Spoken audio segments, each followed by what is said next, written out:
Chapter 24. The dog still didn't seem to have the energy to do anything, but Flora scrambled up with the rising sun and an empty stomach. If yesterday's 3 bites of fish were any indication, they were very low on food. They would have to get it from somewhere else, and they would need sled pullers for the job. She wanted to be one of those pullers. But as she peered out from the doorway of the shelter, she realized she had not seen any sleds. They must not have made it off the ship. It made Flora sad to imagine the sturdy gliding machines on the floor of the sea, and it made her panic a little to think that even if there was a place to find food, there was no way to get there or bring anything back. And when would another ship be heading this way? Well, Flora wasn't going to let herself sink into gloom. She decided to get used to the cold. She wanted to be ready to work just in case, and what good was a puller with cold feet? But the moment she stepped outside, the cold became painful. It was the wind that cut the hardest. She nosed into it and felt her nostrils become crusty with frost.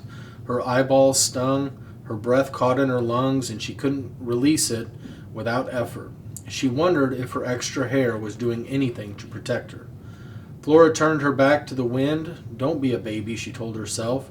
She trotted out and began to make a wide circle in front of the 2 shelters.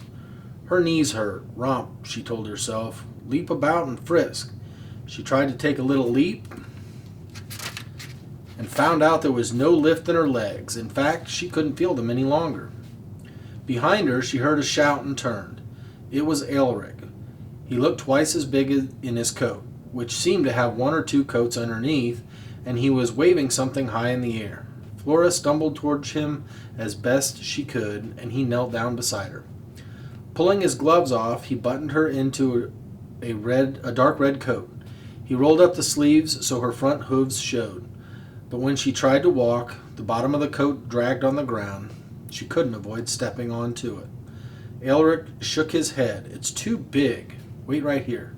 He returned with a knife and a length of rope, then helped Flora out of the coat. After he cut a wide strip off the bottom, he buttoned her back into the coat and cinched it around her middle with the rope. She looked back and tried to see herself. She was sure she looked funny. She took a few steps and stopped. Her coat whispered with every move, but no part dragged on the ground, and she felt so cozy. Even her eyeballs felt warmer.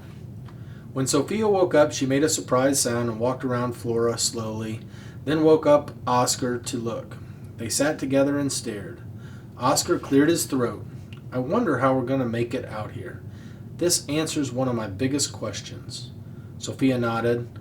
I don't have to worry about my bed partner turning into a pigsicle any longer. Flora stepped back out into the pale light. She began to run around the camp. She pushed hard until the cold air burned her throat. Then she ran even more. The lifelessness of the land still amazed her. There were no seals or polar bears or rabbits disappearing into their holes. No mice or birds, not even a single seagull. I sure wouldn't mind if there was a little color out there, she said to one of the other dogs when she returned to the shelter. The dog's eyes twitched as if he were surprised to be spoken to, but he didn't respond. She tried again. Even a spot of green poking up out of the snow would do my heart good. The dog gave a big sigh and turned his nose in under his tail. Flora looked around the cave. But one thing's for sure, she said in a louder voice. A little run around camp loosens your lungs and makes breathing easier. It was as if she weren't there. No one even turned to look at who was talking. Even Oscar and Sophia were ignoring her, curled up together sleeping. One morning after Flora came back inside from a romp, she heard a dog telling the others that the men were having a meeting. Flora leaned over to Oscar. We should have a meeting too, she said. Sophia moved to her side and Oscar came closer. Plans are afoot, he said. Flora's heart thrilled. She was pretty sure that any plans would involve pulling something, even if there were no sleds. Huff, Oscar suddenly lifted his head and crossed his eyes in an effort to look down his nose. A hair was stuck to one of his nostrils. He huffed again, and the hair took flight, fluttering down to the blanket. Cat hair, he muttered. At least it doesn't smell like a dog, Sophia said. Flora coughed politely and sat down. You said there were plans afoot. What happened to the expedition now? No dog sled, said Oscar. No expedition. Couldn't they send a replacement ship with a new sled? No ship, said Oscar. No replacement, no expedition. There is a new project now, and it is called Staying Alive as Long as Possible. We might be lucky and get rescued, or the men might try to sail away in the lifeboats and save themselves. That's probably what they're meeting about. Sophia was quiet, but Flora knew she was listening. No matter what, it means the food has to last a long, long time. Flora nodded. The once-a-day fish feedings had gotten even smaller. Oscar went on. Actually, there is more food out in the snow. Flora stopped herself from jumping up. She remembered Oscar talking about this, but it didn't seem important before.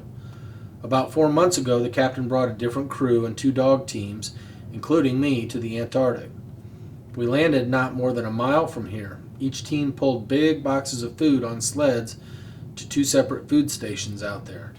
Oscar pointed his nose to the snowy wilderness. We did that so those on the final expedition wouldn't have to carry so much food with them. The first food station is at least 3 days from here. But we don't have a sled to bring back the supplies, Flora finished. Sophia's tail twitched. Let's not get too worried. We should know a lot more as soon as the men finish up their meeting. Yep, Oscar muttered. I'm a little tired. Better take a nap. Outside, there were shouts and sounds of work being done. Flora walked to the doorway and saw men moving about with a new sense of purpose. The extra lifeboat, with canned food already loaded inside, had been set down on its belly as if it were about to sail away on the snow. Ropes tied to the front lay stretched out, ready for pullers. Wow, she had to tell Oscar about this. The dogs were sniffing and talking to one another in low voices. Alaric was in a terrible mood as he helped carry cans.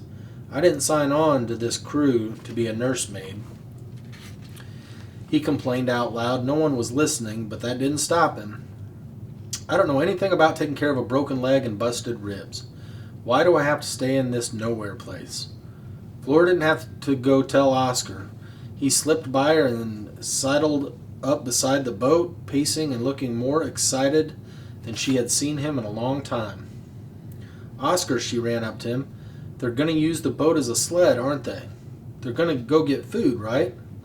Nope. Oscar didn't seem to be able to stop walking and sniffing. They decided to pull the boat to a place where they can safely put it in the water and sail off, and flag down a passing ship to come rescue the captain and a few others who have to stay in camp. Poor bums. Flora wanted to do a crazy dance. Pulling. It was about to start. Big Amos had made a sort of table in front of the men's cabin out of the wooden boxes. He was sharpening his knives when Flora walked by. He got very excited and dropped to his knees at the door. Come to me, my little sausage. Flora backed away hastily, but she wasn't fast enough. His hands ran inside her coat over her sides and legs. Oh, not so fat now. No worry, still a nice pig. You come back same place tomorrow. Tomorrow, she hoped, she'd be out doing her job far away from him. Chapter 25. That night, Flora was awakened by a small furry paw tapping her ear. Get up, whispered Sophia. Was it time to get hitched to the boat already? Flora rose immediately and silently followed Sophia out of the cave. Someone else was outside too. It was Oscar. A light snow was falling. Come on, Oscar sniffed in the air. We have a lot to do tonight. Finally, a pulling adventure. Flora's heart soared as they crept through the camp. She noticed the packed-up makeshift sled. They were awake even earlier than the rescue crew. Where are we going? She asked. No one answered. She followed the 2 dark shapes in front of her. They seemed to know what they were doing. The falling snow had turned into tiny ice pellets that made a hissing sound on the ground and a patter on her coat. The cold began seeping into her body, but Flora was determined not to complain. It was strange to see Sophia outside the cave. Her soft feet seemed to float above the surface of the snow. Where are we going? Flora asked again.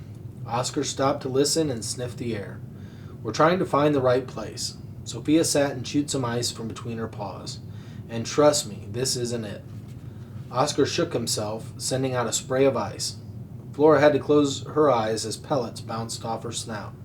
Hey, said Sophia. Thanks a lot. We have enough ice falling out of the sky without you throwing more on our faces." "Sorry," Oscar mumbled and started moving. Flora trotted behind her friend and thought again about how unusual it was to see Sophia outside, away from her blanket. "Did you say the right place?" asked Flora. "The right place for what?" "For you." Oscar didn't stop this time. "Oh," Flora looked around.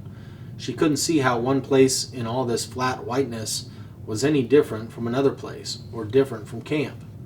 "You're getting behind," called Sophia. "Hurry up," Flora hustled. "Why do I need a place?" The only answer to this was the hiss of sleet on snow. She tried to puzzle it out.